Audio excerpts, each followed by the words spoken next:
C'était déjà pour répondre à une demande, puisque nous on savait, d'un point de vue chirurgie plastique, que la demande était très forte chez les hommes. Il faut savoir que si chez les femmes, la première demande, ce sont les seins, chez les hommes, la première demande en chirurgie plastique, ce sont les demandes d'implant capillaire.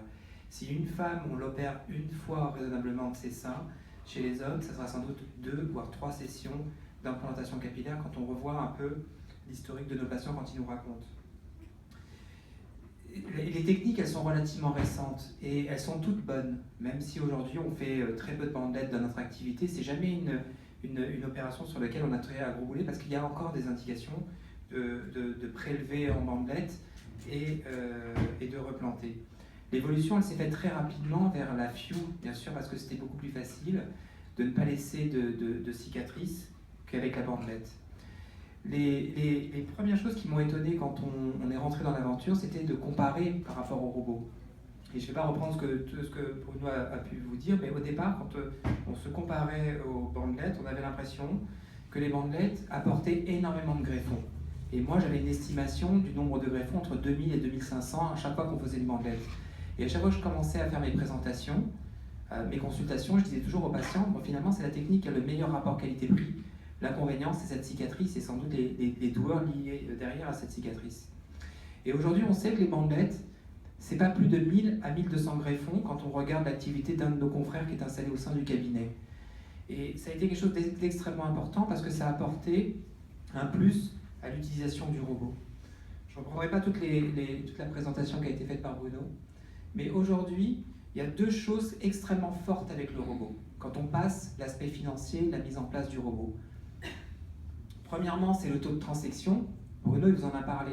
Aujourd'hui, on est à des taux de transection qui sont inférieurs à 5%. Il n'y a pas très longtemps, il y a 2 mois, on est descendu à 0,76% de transection, ce qui est quand même un record. Et le deuxième point, c'est la quantité de greffons qu'aujourd'hui on peut prélever avec Artas. Vous savez que quand on part sur une intervention de replantation, on a toujours 3 biais. Le premier, c'est le prélèvement, c'est la transection. C'est très intéressant de descendre en dessous de 5% quand on compare aux techniques actuelles de FIU, soit manuel, soit avec le médicamat, que vous avez vu un peu sur la présentation. Cette transection, elle peut monter jusqu'à 50%, ce qui peut expliquer pourquoi sur les forums de discussion, il y a tant de différences quand on lit un peu les témoignages des patients qui pourtant ont été opérés par les mêmes équipes. C'est parce qu'on a des aléas. La transection, c'est le premier, ça peut monter jusqu'à 50% quand on utilise le prélèvement avec la foreuse. Le deuxième, c'est la survie des greffons. Et vous savez qu'à partir de 3 heures, on a quand même un taux de survie qui va s'effondrer sur les greffons.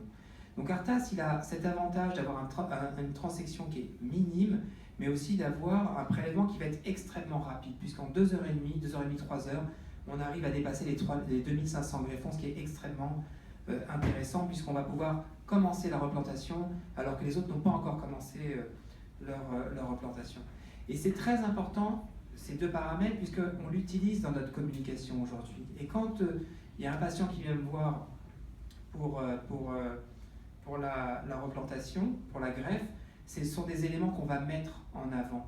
Mais ce sont des événements qui aujourd'hui sont commerciaux quand on a cet échange avec le patient, mais qui ont cette base scientifique que nous on aime bien quand même d'un point de vue médical. Alors comment ça se passe ? On a une évaluation qui est faite avec le logiciel, Bruno vous en a parlé à la fin de sa présentation, on arrive à estimer le nombre de greffons. Le point fort, il est commercial, puisque je crois qu'aujourd'hui, on est très dans les visualisations, que ce soit pour les prothèses mammaires ou pour autre chose. Les patients aiment bien avoir cette estimation informatique qui est faite. L'inconvénient, je pense qu'elle est sous-estimée, et ça aussi, ça a été un truc qu'on a appris, c'est qu'aujourd'hui, votre résultat esthétique, il est très largement corrélé au nombre de greffons que vous allez mettre.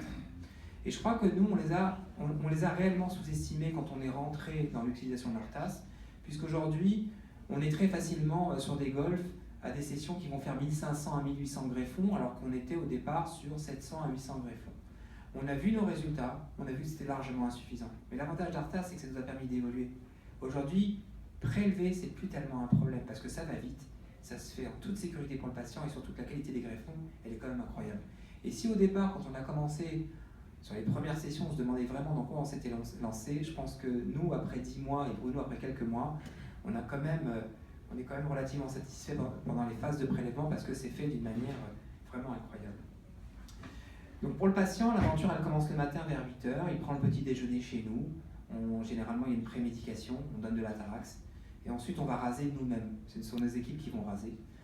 Et pourquoi? Parce qu'il faut savoir qu'il y a une longueur de 1 mm à respecter. Tout ça vous le verrez demain puisque au sein du cabinet il y a un workshop qui sera fait. Ensuite, l'anesthésie locale est faite. On essaie de plutôt le faire par bloc tronculaire, même si c'est un peu compliqué. Donc aujourd'hui, on fait des cadres sur les zones de prélèvement. C'est pas très compliqué. Le patient est installé. Et ce que vous voyez à l'écran, c'est le cadre stéréotaxique qu'on va placer sur la zone donneuse et qu'on va déplacer. Ça fait à peu près 4 cm à 4 cm et demi de côté. Et en fait, on juxtapose ce cadre sur les zones donneuses.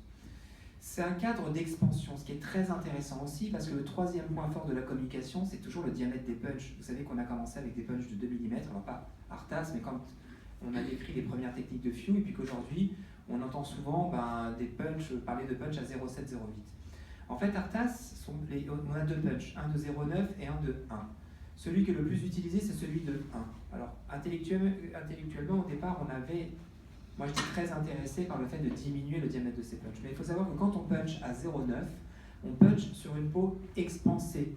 Ce qui veut dire que quand on a prélevé et qu'on relâche notre cadre, on est sur un diamètre de 0,7.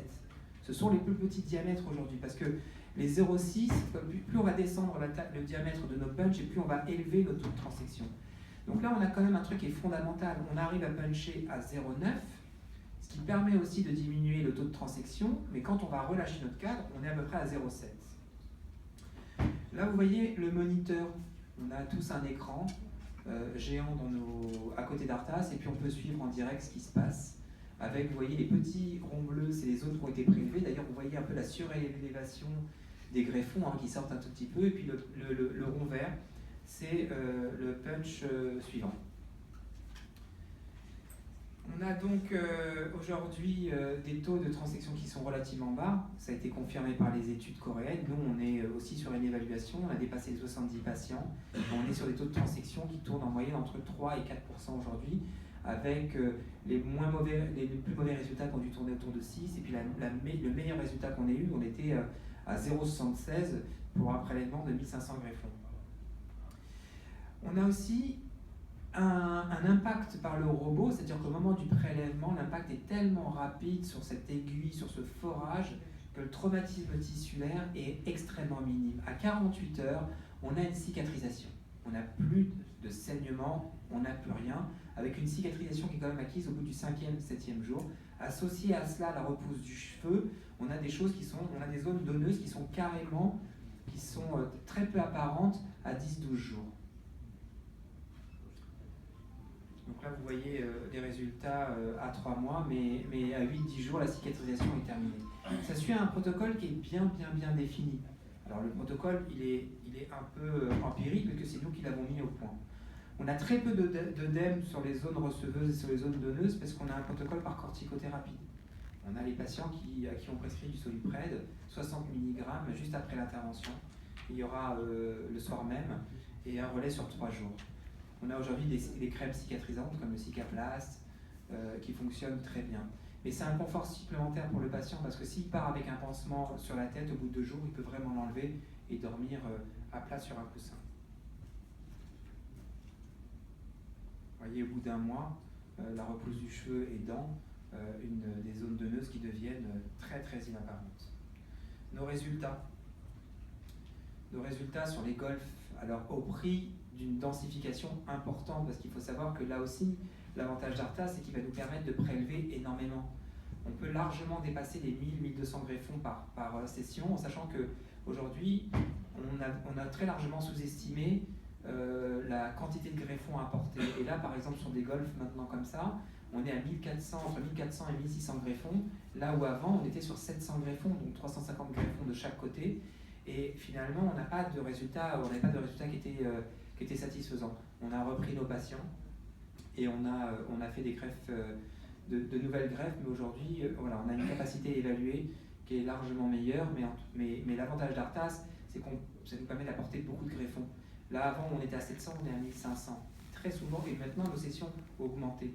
On est sur des sessions de 1200 à 1400 greffons. Aujourd'hui, on dépasse les 2500 greffons. Donc, bien sûr, le robot, c'est facile.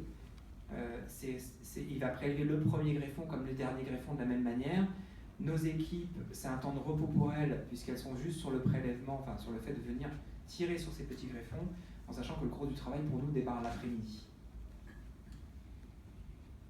Les descentes d'une zone, une ligne d'implantation capillaire, là aussi, pareil, quand on avait nos premières estimations, on mettait 800, 900 greffons. À 800, 900 greffons, on aura un résultat qui sera largement insuffisant. Aujourd'hui, de descendre une ligne d'implantation capillaire, c'est 1800 à 2000 greffons. Associé à cela, c'est les techniques aujourd'hui de replantation, puisqu'on avait commencé par faire un peu comme toutes les équipes, à utiliser des petites lames, à faire des petites coups de lame. Là, aujourd'hui, on est sur des aiguilles, on est sur les implanteurs de Scheu, et on a descendu même la taille de nos implanteurs de Scheu pour avoir une densité au centimètre carré qui est très élevée. Vous savez qu'aujourd'hui, le record, c'est à peu près 100 greffons au centimètre carré, on n'y est pas, mais on essaie d'approcher les 70-75 greffons, et ça se fait par l'utilisation de ces aiguilles, ces implanteurs de Scheu, avec un diamètre de 0,7 qui correspond exactement au diamètre de prélèvement, où on arrive à descendre les lignes d'implantation capillaire parce qu'on augmente les densités. Et ça, voilà, c'est 1800 greffons pour avoir ce résultat. Donc, l'avantage du robot, c'est la reproductibilité, c'est la rapidité, c'est l'impact tissulaire qui est quand même faible, donc avec un taux de cicatrisation qui est important.